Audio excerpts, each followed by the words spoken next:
Hey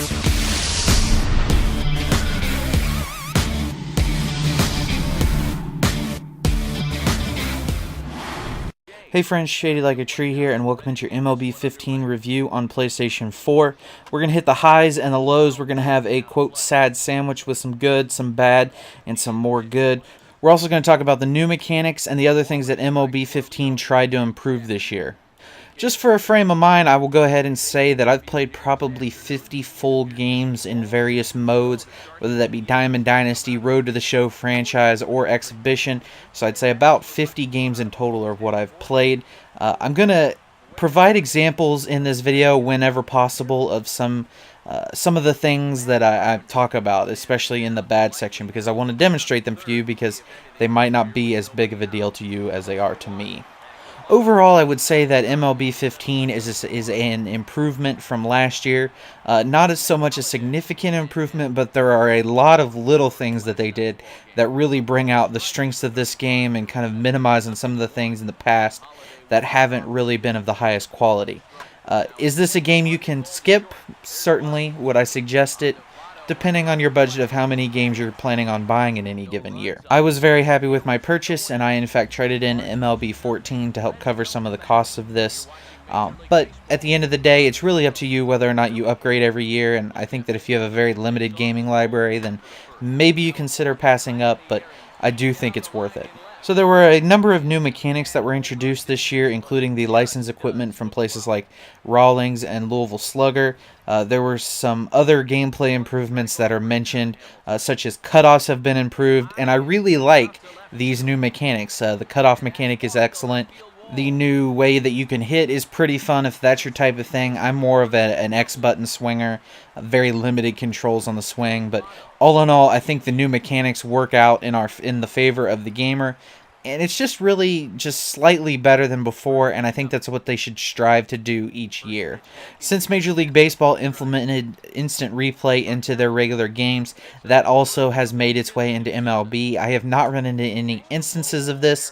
I have not used the feature. It hasn't come up in the 50 or so games that have been played, but it is in the game. There are a number of visual updates that have been made to the stadiums I noticed.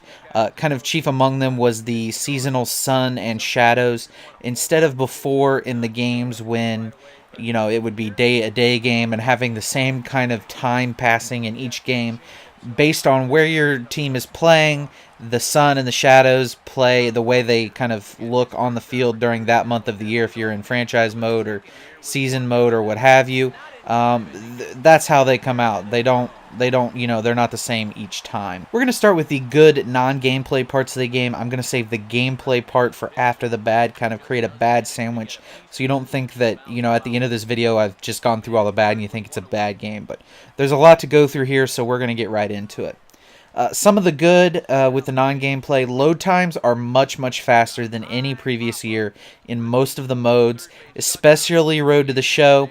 I feel like you can play 2 to 3 times the game now because you're not sitting through these long load screens. I don't have an explanation as to why they are the way they are or what's different about them or what's changed. But I can say it just feels like the games move faster and there's less time waiting around on saves, waiting around on loading screens, and you get from game to game much quicker, and it makes for a much more fun experience, and you don't have to just kind of like constantly break that third wall of, hey, I'm in this game right now. One of the big things that I'm in favor of this year are the actual player ratings are being listed. You know, you can see if a player is an 84, a 71, a 92, a whatever their overall happens to be, as opposed to just kind of eyeballing it and guessing in years past.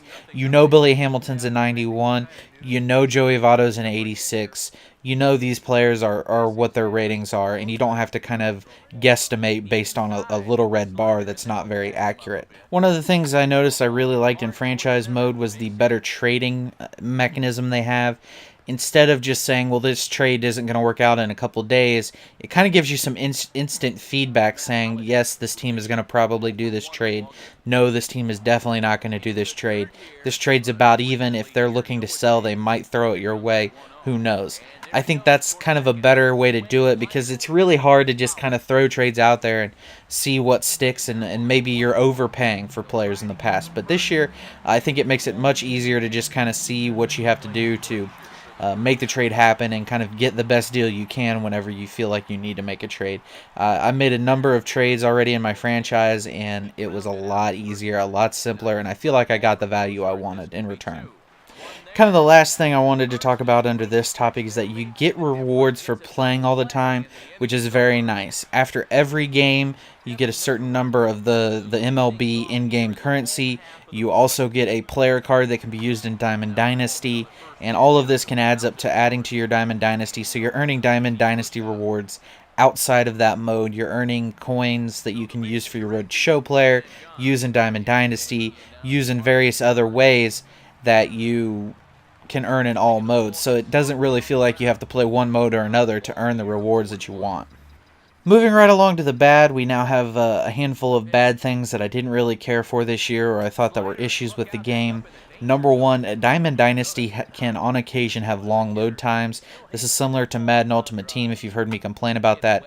I'm not sure if it's because of my internet or if it's because of, you know, the mode in and of itself, but there have been some extremely long load times I've experienced with this game. One of my biggest gripes kind of from years past is that the soundtracks have generally been on the lower end in quality.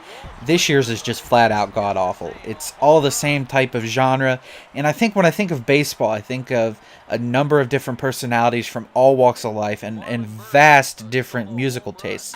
But this year we get kind of like the same 10 songs from like similar artists. I'm sure they spent almost no time on the soundtrack. I think I only saw like 6 or 8 songs when I went through to look at it. But at the end of the day, it was just terrible. And I think, and I'll talk about this later in some of the changes I plan to make, I'd really like to see a more diverse and better soundtrack moving forward. A lot of the same mechanics that have been happening a lot in previous years have made a return again this year. I've complained about them in the past. Dropped third strikes happen entirely too often. They don't happen nearly as often as the games that I watch in real life, and I think that's something that needs addressed. It seems like all the time catchers are dropping third strikes, and I don't know if that's just because of the way I pitch or the way that I play, but it seems like it happens way more frequently in MLB 15 than it does in real life, and that's really aggravating, really frustrating, and just generally annoying. Another thing that I really want to complain about this year is that the AI is probably too intuitive.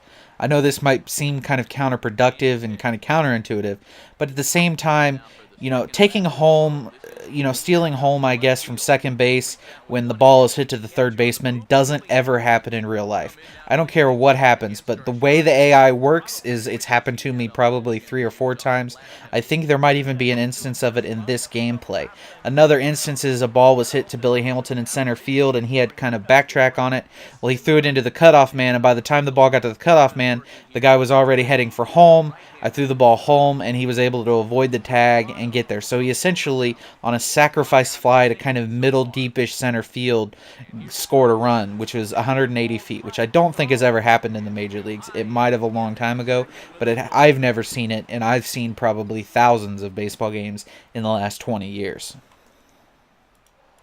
Another yearly complaint of mine is the lack of good announcing. It's never as good as it can be. I feel like this year it's the same phrases we've had every year. It's the same 2 phrases all the time, and we don't really get any variety, and I would like to see some variety. And I have no suggestions on how to do this or really how to fix it, but it's just bad, and I would just like to see it improved and see the announcers, you know, take the time to really record some extra lines, because I hate hearing the same line. I especially hate it when I have 2 batters back to back that get talked about in the same way. That's probably the most annoying thing I've seen happen.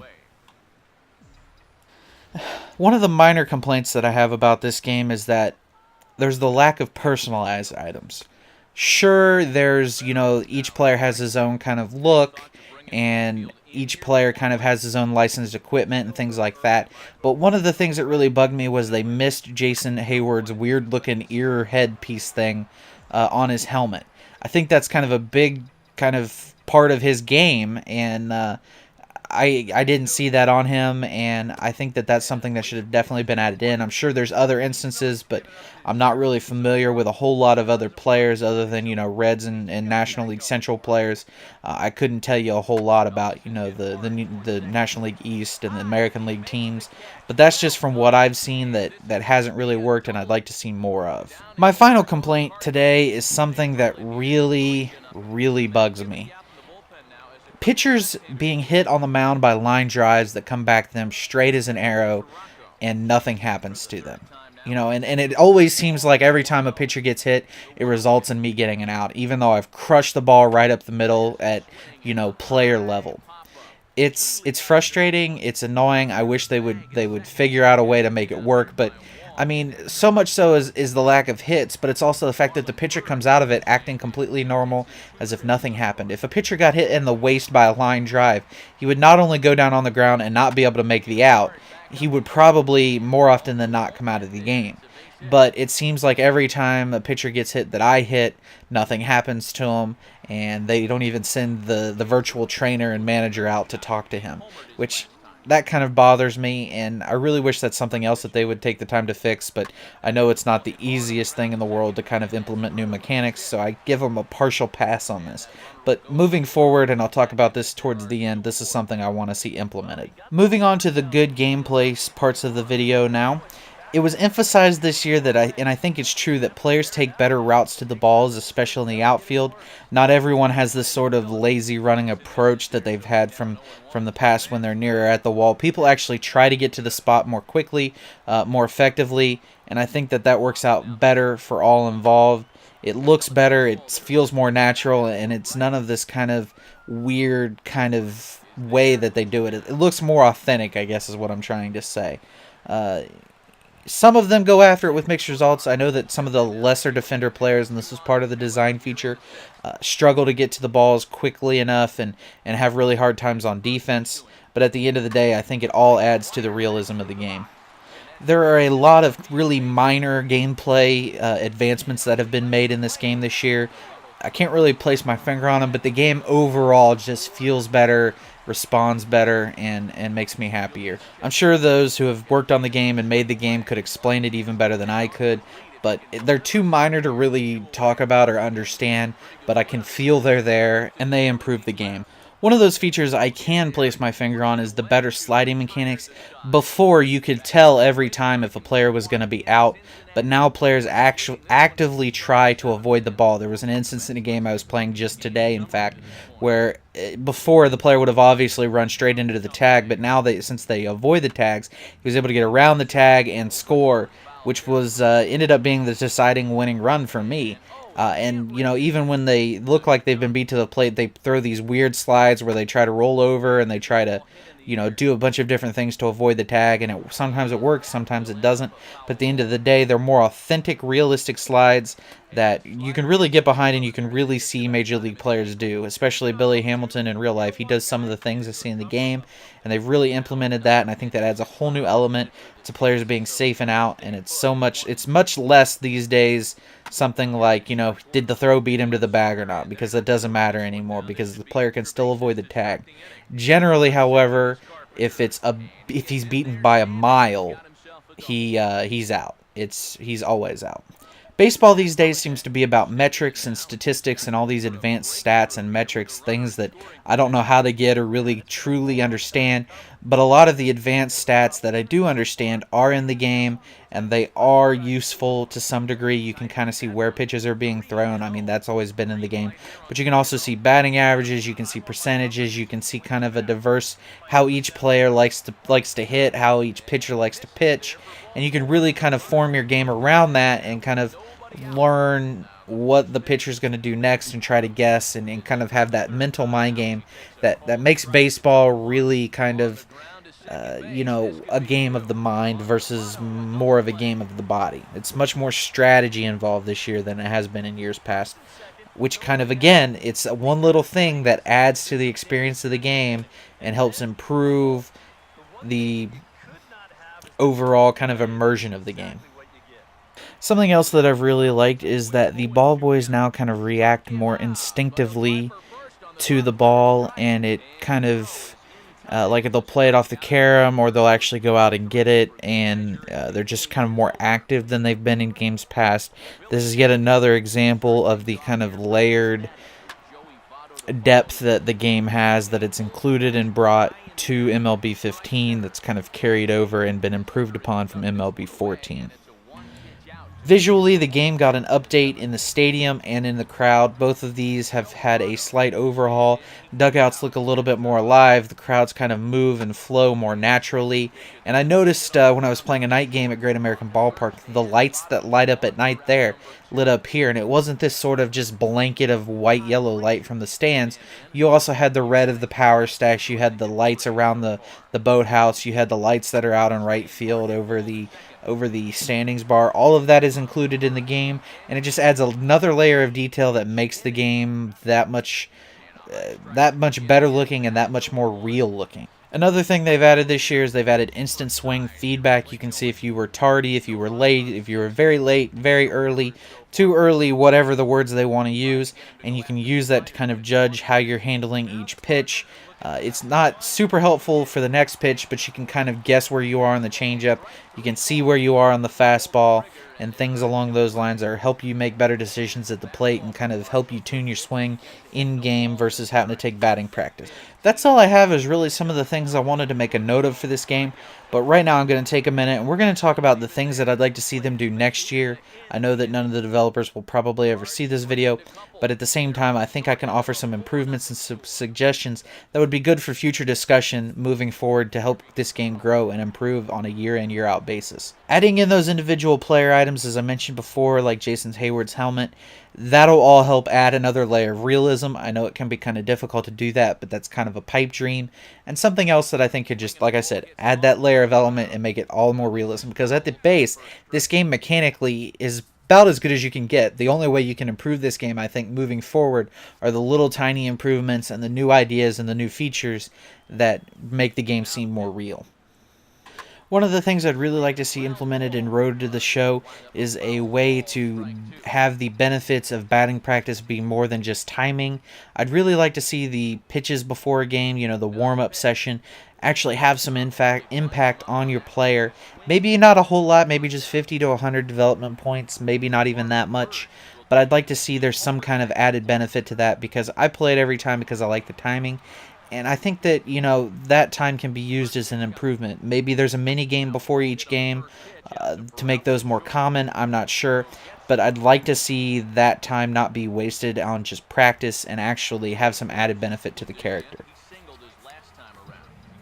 I'd really like to see a better baseball soundtrack next year. And I say baseball, I'd like to see Take Me Out to the Ball Game make an appearance. I'd also like to see a number of other baseball, as I use air quotes, songs. We're all familiar with them, added to the game, as well as a more diverse soundtrack featuring rock, country, hip-hop, all the baseball songs that they can get their hands on. I know they have a limited budget for music, but at the end of the day I want a diverse soundtrack, and I want maybe 2 or 3 from each genre that's more common in baseball. I mean, there's some pop, but you generally, when you go to the ballpark, you hear rock, hip-hop, things along those lines, maybe some R&B, but you don't hear a lot of jazz. I mean, unless you're Todd Frazier, who plays Frank Sinatra. But as I stated before, I want to see pitchers who take line drives off their body.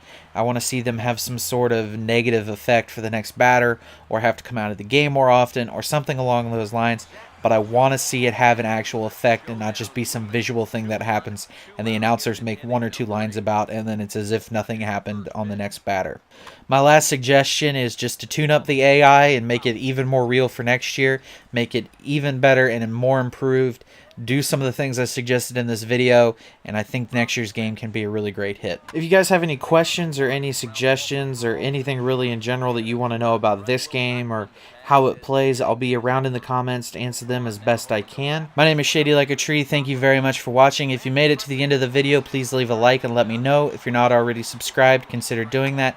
Thank you very much. I'll see you next time in DFTBA. The first for the out, and that is how the ninth inning gets underway. Matt Holliday will stand in, needing to do something here to get on base as they're down to their final 2 outs. A curveball hit right back at him. And some problems defensively as they allow him to reach first safely. Matt Adams will dig in now with a runner on base. And you know, Eric, after the error, he's got to be careful out there on the mound. Yeah, I mean, it's tough to let errors go as it is, but when it's your error, way tougher. You feel like you need to make amends on your own, and that can get you into even bigger trouble. And a fastball swung on and missed as he just reared back there, 2 away. Now here's the first pitch. Jason Hayward is at the plate here as he quickly finds himself down a strike. It's 0-1. Now a swing by Hayward, but he got out in front a little too much as this will hook into the seats. A foul ball on the right. And a swing and a miss as they definitely had him reaching for that one, and this ball game is over.